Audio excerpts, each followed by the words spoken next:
Un saludo cordial a mis amigos y hermanos en todo lugar. Es un placer poder dirigirme ante su persona en este día tan especial. Me acuerdo del versículo en el libro de Salmos que dice: es ese día que hizo Jehová, me gozaré y me alegraré en ello. Y la primera parte de ese versículo, ¿no es? Y ese es el día que hizo Jehová. Este es un hecho establecido en su palabra. La siguiente parte, me gozaré y me alegraré en ello. Esa es una decisión que nosotros tomamos. Hermanos, sabemos que estamos viviendo en tiempos bien difíciles en esos días. No solamente son días difíciles, a la verdad son días bien peligrosos para algunos. Este virus que ha captado a todo el mundo en menos que un mes tiene asustado a mucha gente y a veces no sabemos qué hacer, dudamos de cómo vamos a salir de esa situación. Algunos a la verdad están sufriendo muy grave, algunos en unos lugares peores que otros. Hermano, yo quisiera tener tal vez una palabra mágica para poder eliminar toda la situación, pero esta palabra mágica no la tengo, pero sí la que tengo es la palabra divina, la palabra del Señor. Por unos breves momentos quisiera compartir algo con ustedes que Dios puso en mi corazón. Quisiera leer del libro de Mateo capítulo 8. Mateo capítulo 8, versículo 23 al versículo 27. Si tiene a mano la Biblia, pido que la abra para seguir en la lectura de la palabra de Dios. La Biblia dice de esa manera, comenzando en el versículo 23, y entrando él en la barca, sus discípulos le siguieron. Y aquí que se levantó en el mar una tempestad tan grande que las olas cubrían la barca, pero él dormía. Y vinieron sus discípulos y le despertaron diciendo: Señor, sálvanos, que perecemos. Él les dijo: ¿por qué teméis, hombres de poca fe?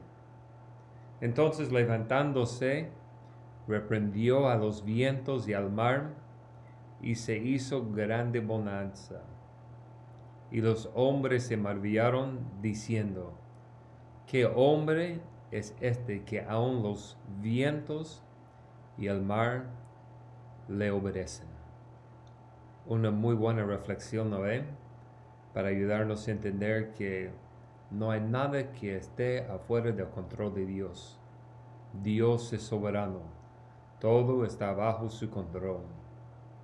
En la lectura del libro de Mateo, nosotros encontramos a Jesucristo siendo presentado a la nación de Israel como el Rey, como el Mesías prometido. Durante el transcurso de su ministerio terrenal, Jesús se presentó haciendo milagros, señales, con el fin de que el pueblo creyera que Él fuera el enviado de Dios. La Biblia nos enseña, ¿no ve?, que a los suyos vino, mas los suyos no le recibieron. La mayoría lo rechazó. Y aquí nosotros vemos que Jesús está haciendo un milagro ante sus discípulos. Y el propósito de ese milagro es para hacerle creer a la gente, porque versículo 27, ¿qué hombre es este que aun los vientos y el mar le obedecen? Hermanos, aquí encontramos una de las dos tormentas mencionadas en los evangelios. Y uno en Mateo capítulo 14, cuando Jesús alimentó a los 5,000, y aquí también. En nuestro entender, en nuestro entendimiento, nosotros tenemos la tendencia de comparar una tormenta de la naturaleza con las dificultades de la vida. Es decir, que decimos que estamos pasando por momentos de tormenta, ¿no? Cuando estamos pasando por una dificultad. Me acuerdo del coro, hay paz en medio de la tormenta. Aquí encontramos a Jesús con sus discípulos en una tormenta. Es obvio, hermano, que estamos viviendo en tiempos de tormenta ahora. ¿Hasta cuándo? No sabemos. 3 preguntas sencillas quisiera hacerle y responder a la misma. Número 1. ¿Qué podemos saber de las tormentas? ¿Qué es lo que podemos saber? Hay diferentes temporadas, ¿no ve? Tiempo de lluvia, tiempo de sequía. El Antiguo Testamento hablaba incluso de las primeras lluvias y las lluvias posteriores. Y aquí, pensando en las tormentas llegan de repente, sin aviso previo. Y la primera parte del versículo dice, he aquí, el mar de Galilea estaba aproximadamente a 210 metros bajo el nivel del mar. Por lo tanto, mucho viento pasaba. Entonces, pensando en esa tormenta, no solamente era lo que pensamos en una tormenta normal, pero bastante viento. Entonces, las tormentas llegan de repente. Hermano, en la vida, las tormentas, las dificultades, llegan de repente, sin aviso previo. No sabemos cuándo, pero no hay duda de que sí van a venir. Las tormentas no solamente llegan de repente, sino también son bien fuertes. La Biblia dice gran tempestad. Y los discípulos que estaban en este barco eran discípulos, o podemos decir pescadores, con bastante experiencia. Entonces ellos no eran novatos en esa situación, pero obviamente esta tormenta era algo bien grande. Esa tempestad significa que hubo no solamente un viento por encima, pero un terremoto por debajo. Obviamente las tormentas dan miedo. El barco estaba cubierto con agua.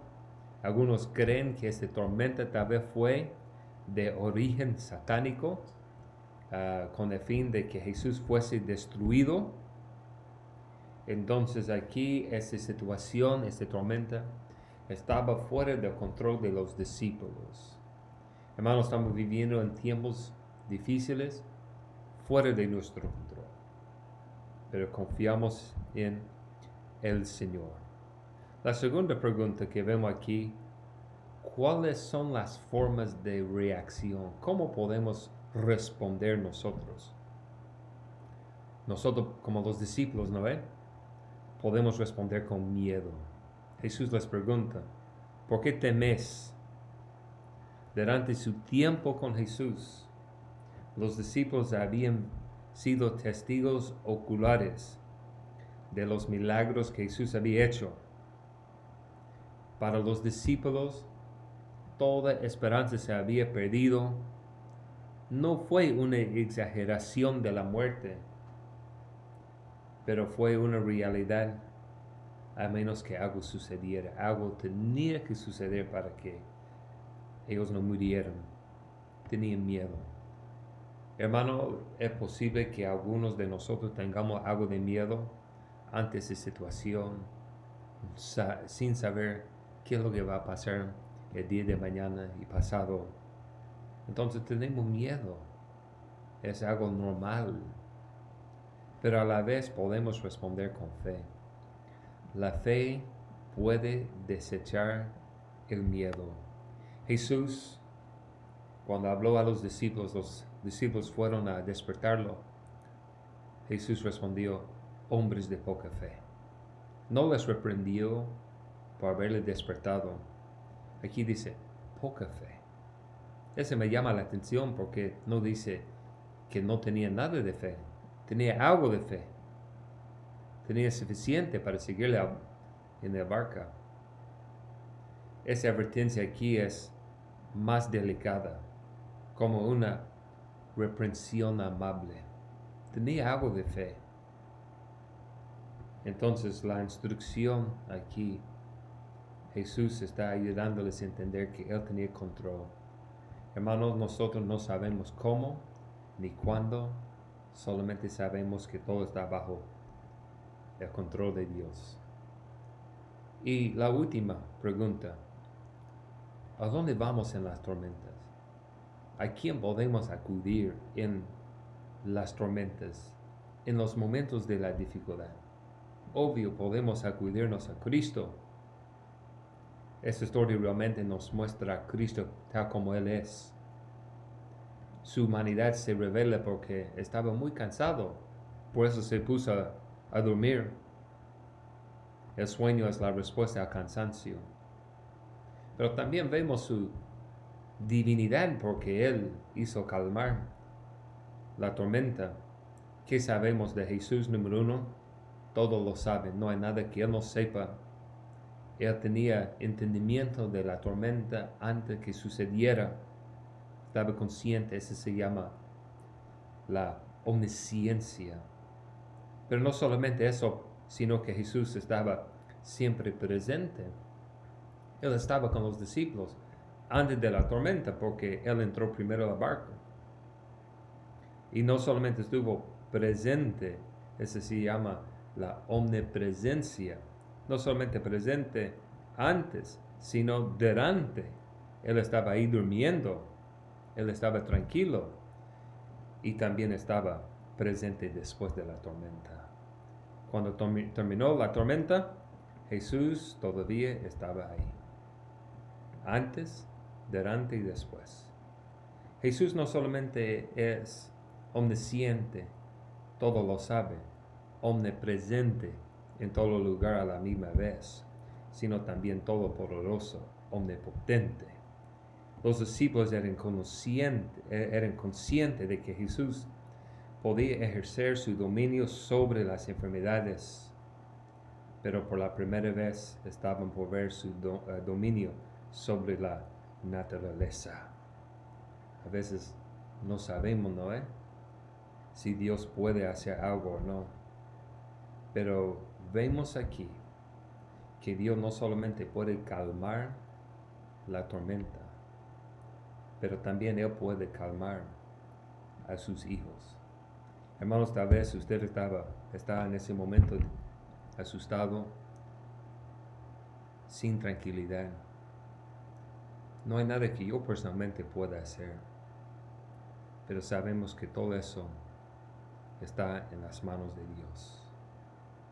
Que Dios me los bendiga hasta la siguiente ocasión.